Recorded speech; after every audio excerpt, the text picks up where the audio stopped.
Powered by Music Collection Remix. Teka muna, pwedeng pakinggan mo muna. Wag mo muna ako nasabayan, kasi lalo lang lalabo ang paliwanagan. Paano pa sisimulan kung matatapos na?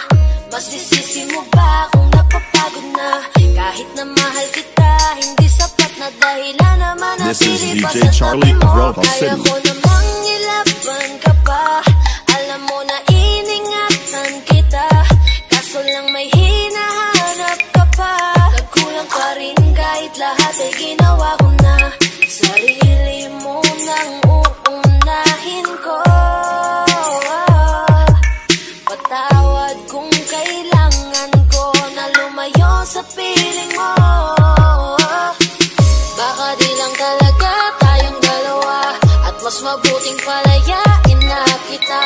Ayoko nang maging lunas o maging pamunas ng mga luha sa mga mata. Pasensya ka na kung napagod na sa'yo. Mahal kita pero uunahin ko na lang ngayon ang sarili ko. Alam ko di ka na masaya sa'kin, ano pang magagawa ko? Tanggapin ko na lamang ang lahat kung yan kakatuwa mo. Buburahin ko na lamang ang dati nating mga plano na binubuo mo ngayon kasama ang ibang tao. Masakit sa'kin pero kailangan tiisin ang lahat. Sige, panalo ka na, wag mo na akong batuhin pa ng mga sumbat. Pagod na akong iangat pa yung sarili ko sa'yo. Di mo na ako dapat baguhin kung ako talaga yung gusto mo. Basta ako, ginawa ko ang lahat, di mo man nadama. Kahit kapalit nito'y pagpatak ng luha ko sa mata. Bawat tingin ko sa'yo ay nakatitig ka sa kanya. Ngayon alam ko nang malabo na nga tong maisalba.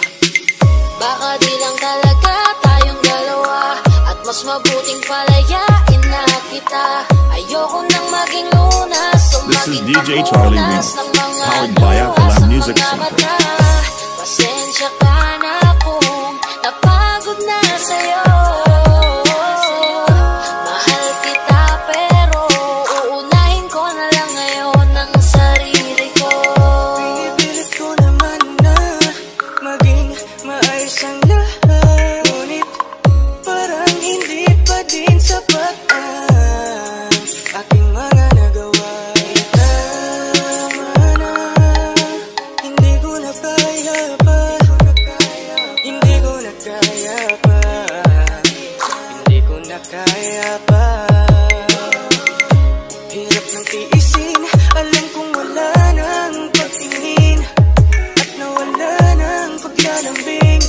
Kaya't relasyo'y hirap ng sagipin. Hindi na matakaya, malabo na dahil hindi na masaya. Di na matawag na aking ka, kaya palaging mag-iingat ka. Baka di lang talaga tayong dalawa, at mas mabuting palayain na kita. Ayoko nang maging lunas o maging pamunas ng mga luha sa mga mata. Pasensya ka na kung napagod na sa'yo. Mahal kita pero uunahin ko na lang ngayon ang sarili ko. Baka di lang talaga tayong dalawa, at mas mabuting palayain na kita. Ayoko nang maging lunas o maging pamunas ng mga luha sa mga mata. Pasensya ka na kung